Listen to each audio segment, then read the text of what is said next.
Resolutions are not enough to keep you consistent all year. Trust me, but these practices will help. The first one is to declutter. And I mean declutter everything. We want to declutter digitally, so that means getting rid of files, cleaning out your emails, organizing your logins, and canceling all the subscriptions. Guys, if you do that, you will feel so much better, especially if you are someone who's online a lot, you work online. You need to keep your digital space clean, even if it doesn't feel like it, because it's all contained on one laptop or one computer. So a few things I use for this are Rocket Money for subscriptions. Obviously not sponsored, but if they want to, I'm here. But anyway, Rocket Money is really nice because it lets you see everything at a glance, and you can just literally hit unsubscribe or cancel. And then also clean out your freaking email inbox, because I didn't think about doing this until my boyfriend, who's in the Navy, was underway, and I really wanted to make sure I was seeing his emails. So I cleaned out like 60,000 emails, but now it's actually so nice because my whole personal inbox is not a hellscape anymore. I'm gonna try and remember what was, let's see, what did I use? Oh, I used Trimbox. There's a bunch of different things you can use, but I used Trimbox just because it helped me do it the fastest. I've tried doing it on my own. If you have the patience, good for you, but I would always give up after a few pages because I was like, holy crap, I did not realize I had that many emails. So highly suggest paying for one of these things just one time. You can cancel it afterwards, but it helped me clear everything out in like an hour instead of I don't even know how many hours it would have taken. And now my inbox is beautiful. It's a little messier than it was a couple months ago, but still, it's way better than it was in the past. And now that it's like that, I can unsubscribe individually without an app, and it's fine, because it's easier to just stay on top of it than like try and mount email of like 60,000 emails. So clean out your email, clean up your digital subscriptions, clean up your files, maybe clean your actual laptop. I really need to do that still, but it just gets a bunch of dust and crud on it, and I feel like it's not good. So anyway, a digital declutter will help a lot. If you have any goals that are going to require a computer, or if you work online, or if you have anything online, which I think is most of us at this point, a digital declutter is really nice to just kind of give yourself a fresh slate for the year. And I recommend keeping up on this maybe every month, maybe every couple months, just so it doesn't get out of whack again. Okay, next is a physical declutter. I kind of did this by force because I moved last month, so I had to think about what I wanted to bring with me. Of course, now I've collected a bunch of new stuff already, but it's cute stuff. I like it. It's stuff like this little cushion and these pillows here and this couch and these plants and this bar cart, so I like it. But you want to make sure the stuff in your space feels good, reflects your current style, your current interests if you can. Thrifting is a really easy way to do this. I recommend it because I just went to IKEA and I spent more than I imagined. So whenever you can thrift something, that is always the most fun. It's like a treasure hunt too, and then you don't have stuff that everyone else has. But basically what I'm saying with this part is if you can clear out your space of stuff you don't want anymore and add in things that bring you joy, you are going to set yourself up for just a much better daily experience because you like your environment and it matters. You might not think it matters, but I agree with Martha Stewart that it matters. The last thing we're going to declutter is your mind. This is harder said than done, I know. I would say meditate, but I don't meditate. I should probably meditate. Well, you can put it on the list if you want, but when I say declutter your mind, I mostly mean prioritize what's important to you as far as your goals, your activities, and cut out all the rest. I read the book Essentialism a couple years ago, and the whole book was basically like say no to everything except for what really excites you. And obviously we can't say no to everything that doesn't excite us because none of us would have jobs, but we can cut the fat down a little bit, especially with our goals, because a lot of times we have goals that are on our lists that we don't even really know why they're there. Or maybe they're just there because we see someone else has it. We feel like we should have this goal. we don't want to be working towards stuff like that that's not actually for us. So make a list of all your goals and cross out the ones that aren't super important, because for the third practice in this list, we're going to choose only one of these to focus on. And I mean it when I say one, because I've tried to do more and you can't. So we're going to prioritize what we actually need to do. Another way to kind of mentally declutter is to get rid of social media. I said it. I have deleted TikTok and Instagram and Snapchat, basically any like app that was kind of like sucking up my time, stressing me out, keeping me in like a scrolling loop.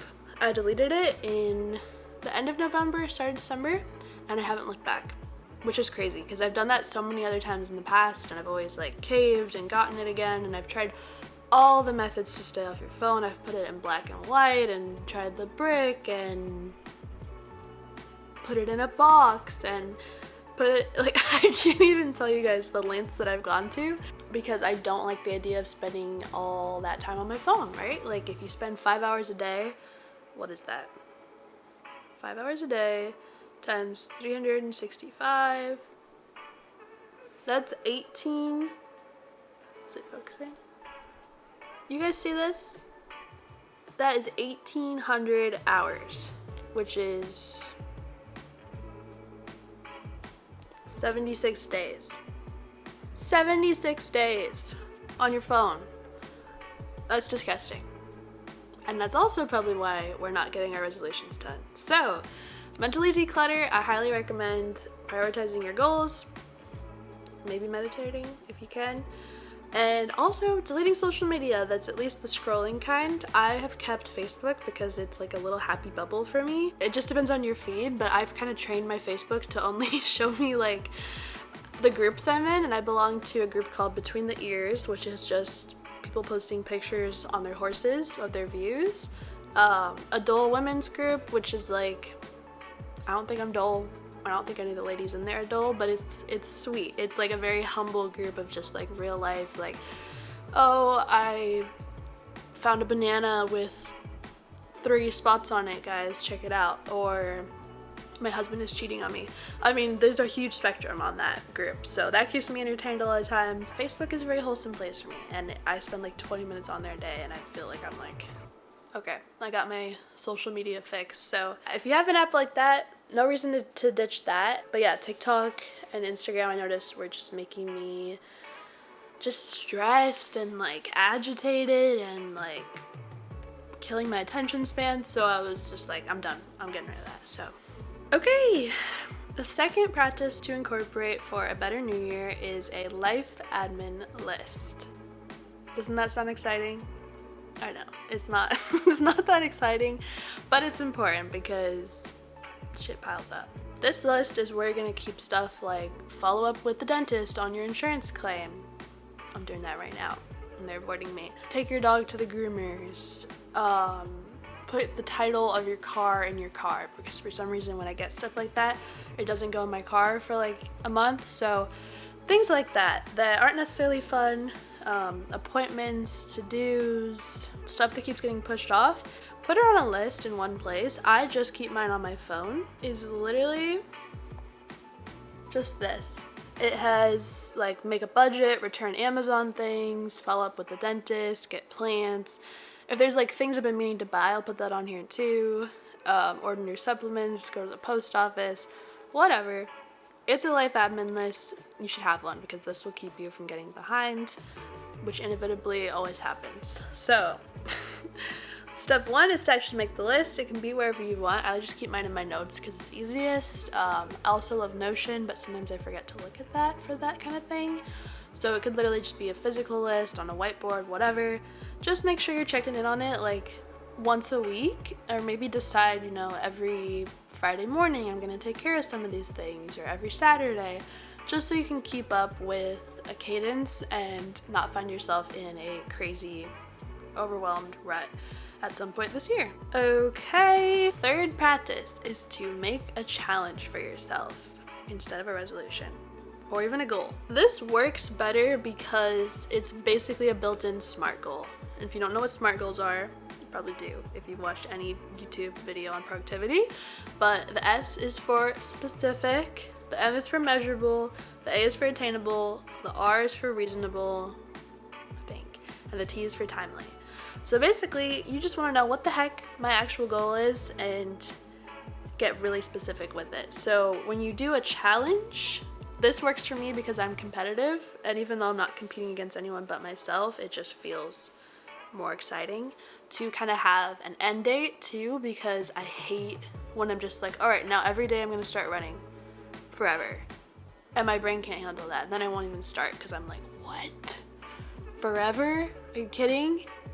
So that's why challenges are what I recommend, because you choose an activity, you choose a duration, and you choose a frequency. So for example, I am choosing to do a YouTube video once a week for 52 weeks, so for a year. That's a big one.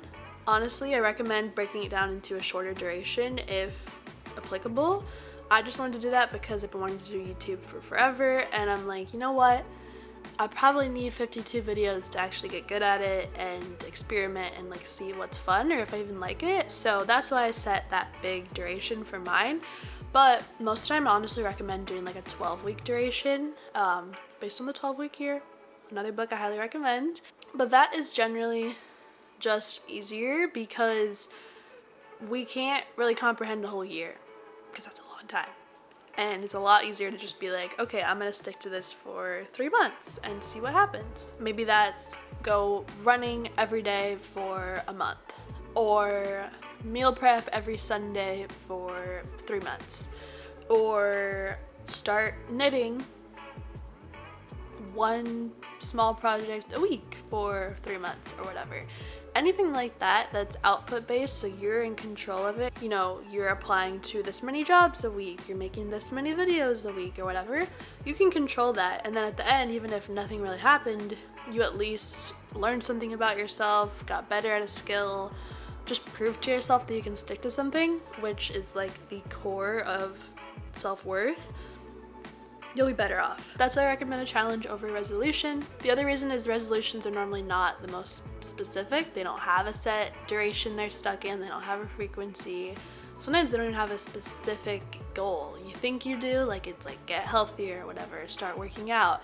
But really it should be like lift weights 3 times a week or eat in a calorie deficit of this many calories. So get specific, put it in a time box, and choose a frequency, and you'll be solid. So yeah, those are the 3 practices. The first one is to declutter everything, physically, mentally, digitally. The second one is to keep a life admin list. This one's not that exciting, but it makes a difference, just staying on top of your other life stuff while you're trying to do everything else, because working on a goal is a lot. So keep a list of the other stuff that needs to be taken care of. And then the third one is to make that challenge for yourself. And this is fun.